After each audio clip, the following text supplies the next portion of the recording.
Hello and welcome to The Hop, a marketing podcast. I'm your host, Matt Taylor-Farrington, and the owner of Purple Bunny Marketing. And today I am joined again by John Dwyer from the Institute of Wow. John... By the way, Matt, I just would like to butt in there.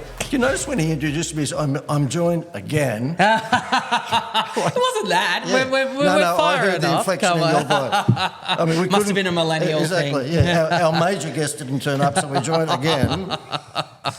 Yes, totally. But speaking of being funny, I hear that you've worked with Mr. Seinfeld, Jerry Seinfeld. Look, I've never gone on about it, Matt. Really? Some friends of mine say, because it was about 10 or so years ago, friends of mine said, when are you going to stop milking that? I went, never. You know? No, 100%. I wouldn't either. No, I had a client some years ago called the Greater Building Society, and yes. They were interested in selling more home loans. And I came up with a concept for them at the time, which was get a home loan, get a free holiday.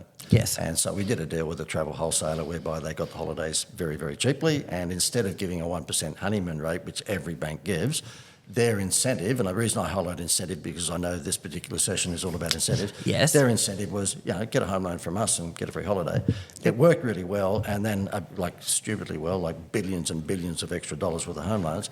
And then about 4 years in, we took it up a level. We got Jerry Seinfeld, or should I say, I got Jerry Seinfeld to be the spokesman for the business. And so therefore Jerry came on TV. I'd go backwards and forwards to America and do the TV commercials with him, and Jerry came on TV here in Australia and said, get a home loan, get a free holiday. Yeah, wow. Wow. Yes, you wouldn't have milked it at all. No. It's not all over your website or anything. No.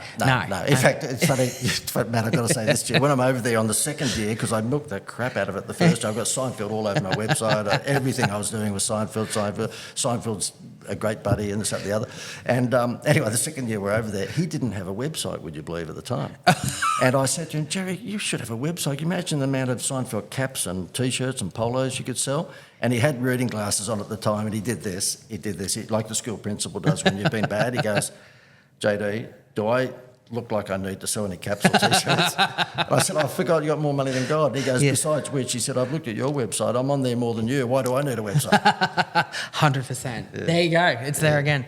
JD, I just want to say that, you are the most professional, most competent, just best to work with marketing person I've ever worked with. Thank you, Joe. Thank you. I'd like to say that. Right. All right. So today we're going to talk about the power of incentive-based marketing and attracting customers. Yep. Before we dive in too far, when we say incentive-based marketing, what do we mean? What are we saying? Yep, okie dokie. So and I'm not being silly here, but the word incentive is really, really important in marketing.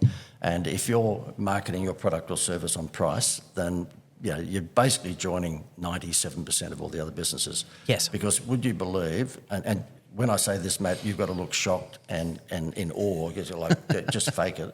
And that is, would you believe 97% of all businesses have never, ever tested an incentive? Really?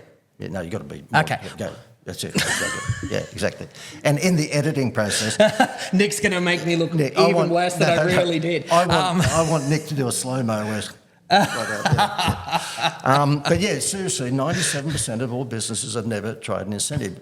Yes. You go into Sushi Train and they will argue that they have an incentive, but no, they don't. God love them. But the thing is that when you buy sushi at the Sushi Train, you get points. But what do you think you can redeem the points for? More sushi. Yes. And you might say, well, what's wrong with that? Everything. Okay, the thing is that I've been a member of ADMA for about 1,000 years. That's the Australian Direct Marketing Association. And when they have the most successful campaigns, where they hold out a Logie Award or an Academy Award every year, the ones that win the most are where the incentive's got nothing at all to do with the product. Yes. So if Sushi Train wanted to really, turbocharge that, they should not give away more food, but rather give away a movie voucher, or give away a dining voucher somewhere else, or give away a fuel discount voucher. So the thing is that the most successful incentives are the ones where the actual reward has nothing at all to do with the product. Get a home loan, get a free holiday. Yes. McDonald's, buy a Happy Meal, get a free toy. The toy's got nothing to do with the hamburger. 100%.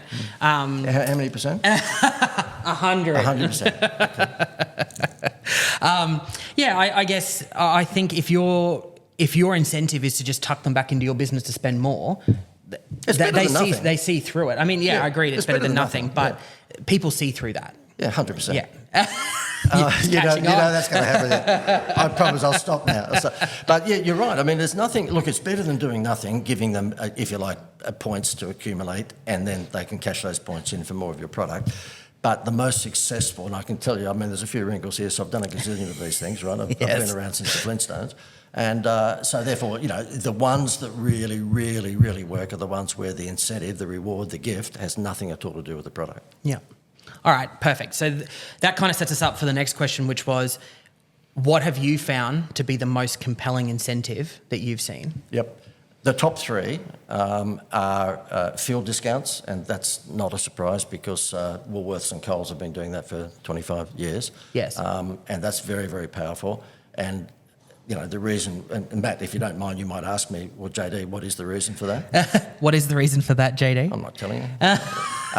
He fell into that, didn't That he? was a setup, yeah. 100%. Look, the beauty of a fuel discount, or even a dining voucher or movie voucher, is that they're appealing to a wide demographic. So It doesn't matter whether someone's 25 or 85, then a movie voucher, a fuel discount voucher, or dining voucher will suit them. Mm-hmm. The top three, though, are definitely a fuel discount, which is probably number two. Number three would be a movie voucher, because who doesn't want to go to the movies?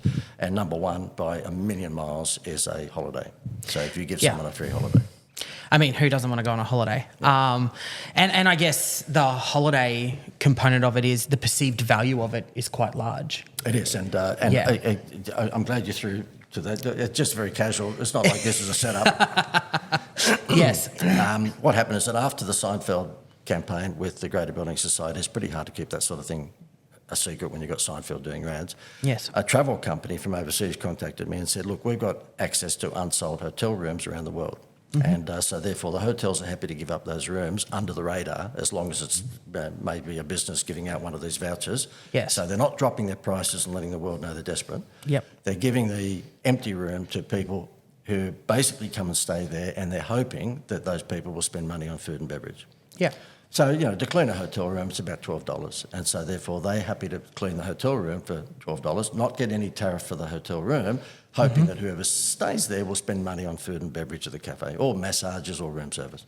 Yeah. So they contacted me and said, look, you seem to have half a clue when it comes to marketing holidays. We saw what you did with the Greater Building Society in Seinfeld. Do you want to join forces and just give us a royalty and put this together as a promotion for businesses? So that's what we've done. So what we do now is that we provide businesses with vouchers that look like this.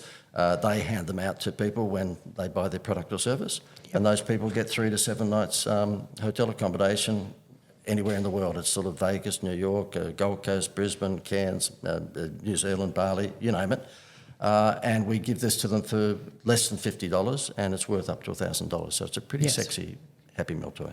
Yeah, agreed. And I think the difference is the incentive needs to be available on every purchase. One of the things that I've found through my time of trying things is if it's go into the draw to win and raffles and things, you limit the value. Whilst the perceived value is there for what the offer is, suddenly someone goes, yeah, but I'm competing against 100 people, 60 people, whatever the case may be. The value suddenly diminishes very quickly, and it sort of loses its value. So I agree. I think the strategy that you've implemented there and what you're doing... I'm brilliant. And, the thing is... I was trying to have a serious moment. No, Jamie. not a chance. The thing is that not only am I brilliant, but I'm also humble, very humble. I'm very shy. I don't go on about it. You did bring up a great point. Look, there's no one in Australia, possibly even globally, who's run more contests than I. I did all the scratch bingos for Murdoch's papers during the 90s and the early 2000s. I did all of the Monopoly-style promotions for fast food chains. Blockbuster and Video Easy, when there was video shops around, we did all of their contests, giving away, all sorts of prizes. Yeah. I would not hold another contest unless it was $100,000 or $200,000 or $1 million. And the reason for that is when Eddie McGuire came on TV and gave away $1 million, then, do you think you're going to be able to compete with getting some attention if you give away a week's worth of groceries? No. 100%. Even a motor car? No. So therefore, you buy, you get will always beat you buy, you might win. Yes. And can you imagine McDonald's if they said, yeah, but get a Happy Meal and 1 in every 10 boxes there'll be a toy? Yes. I want to kill them. 100%. 100%, yeah. And the really part about the really part, I just said, you want to kill them, and then you went 100%. I don't know who I'm sitting next to. I was more going to throw back to you, who's Blockbuster when you mentioned them? Yeah, but anyways. exactly. Yeah, Video Easy. Who's Video Easy? All right, so moving right along, we've talked about most successful. So what sort of challenges, I guess, businesses love this type of thing, and what you've set up's great. Yep. But if a business was to go out and try and do this type of thing, what sort of challenges might they face, and what sort of things can they kind of predict, and can they do to offset those? Yep. The challenges normally are, and I see it time and time again, because when you're a marketing consultant and you possibly fall into this category, you become a know-all. Yes, I know. totally, 100%. You know what, but I annoy myself sometimes when I walk into a cafe and they've got canary yellow chairs and fire engine red tables. You go, what were you smoking? And my wife just goes, would you stop just picking everything to pieces, just have a coffee, you know. This coffee cup's a white styrene cup, why isn't it brown? You know? So yeah, being a know-all, I have to say that the biggest challenge that most businesses have with considering an incentive is not taking into consideration who their target audience is and what that incentive should be. Yes. So again, I'm going to show my vintage, but you know, in my day it was cool to wear billabong. And of course now baby boomers are wearing billabong, so your kids won't go anywhere near it. But the point is that if my audience was the 15 through to 30 age group, then I would be giving them an incentive that might be a skateboard. Yep. It would not be a microwave oven. I don't think they'd really want that. And so therefore your incentive or your gift or your reward should be geared towards your target audience. And the reason that this sort of thing works is because if your target audience is a wide demographic, in other words, they can be 20, they can be 80, then you want something that's universally appealing to all ages. And you're not going to find that really. I mean, holidays, of course, is number one, but so too is a movie voucher or petrol voucher. Yes. But if your audience happens to be millennials, then, you might, again, the holiday voucher will work, but you might go, okay, well, what we'll do there is it will give them something of a digital nature because that'll turn them on. Yeah, agreed. I was about to do the 100%. No, I guess, and we kind of talk about that in our podcast all the time, about knowing who your customer is to make sure that you're actually tailoring what you're offering or what you're doing to them. I mean, that's marketing 101, but I guess with the holiday side of things, there is options there, I would imagine, to choose different holiday destinations so that broader appeal is there, like you said, to kind of attract the right person and not only that, appeal to that broader market. Spot on, 1,000%. I just tenfolded. Yes. You're gonna 10x me, exactly. huh? Look, and Matt, those who know me would actually guarantee you that I won't continue to make a big deal out of that. I never milk anything like that. Yes. 100%. But the thing is that there are. I mean, with this particular program, they can go and stay in Vegas, so they can stay in Bali for 7 nights. They can stay in New York. They can stay on the Gold Coast in Cairns. There's all sorts of different spots that they can stay, so it suits everybody. Yes. But I think really what you're summarising then is what we call message to market match. It's got to be the right message or the right incentive to that market. Correct. Yeah. I mean, when you think about over the years, if I think about the ones that we've made the most money out of, I've got to say to you, it's Pesta Power. Having 6 children, and they're all grown up now, but we had 6 under 12 at one stage. And McDonald's got $7.8 billion out of us at the time. In fact, it was just ridiculous because we had 6 noisy little rat bags in the Tarago. Yep. And we'd see the golden arches and we'd say, there is a God, there is a God. And so we'd drive through. They'd never eat the hamburger. It was all about the toys. Yeah. And so therefore the thing is that we had a turf farm. Yeah, you'd be really interested in this, and if you're not, fake it, But this is a great case study. It's a turf farm on the Gold Coast up in near the Tambourine Mountains. And he came onto one of my programs and he said to me, look, I've got 6 kilometres worth of turf. I've got to get rid of them before the new season starts because I want to replant. And I said, okay, well, who's your target audience? And he said, landscapers. And because mum and dads would only buy 1 home's worth of front yard turf and, or backyard. And he said, landscapers will buy 3 or 4 homes at a time. And I said, well, what do you think as a Happy Meal toy landscapers would like? Because 99.9% male. Guess what? Beer. Yes. And I said to him, okay, well, why don't we do this? We'll put out a mail campaign and email campaign and text, and we'll say to them for every home's worth of grass that they buy from your turf farm, because really, talk about Me Too industry, grass is grass is grass is grass. I mean, there isn't There is something saltwater grass, which is like the David Jones grass, and then the rest of it is like the Kmart grass. But he had both.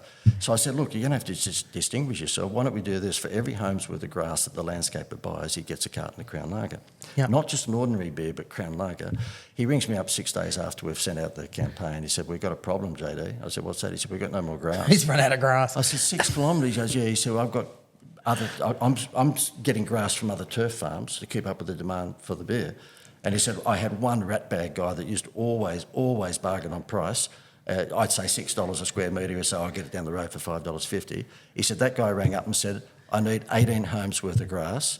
Now, I don't care when the grass gets here. I need the 18 cartons of beer by Friday. I've got a party. Yes, Message the to market. power of incentive marketing. got it. Yes, 100%. All right, so I think we'll wrap that up there. I think we've covered off what incentive marketing is and how to effectively implement that. Matt, before you do close, would you say that this is probably the most engaging, most valuable podcast you've ever done? 100%.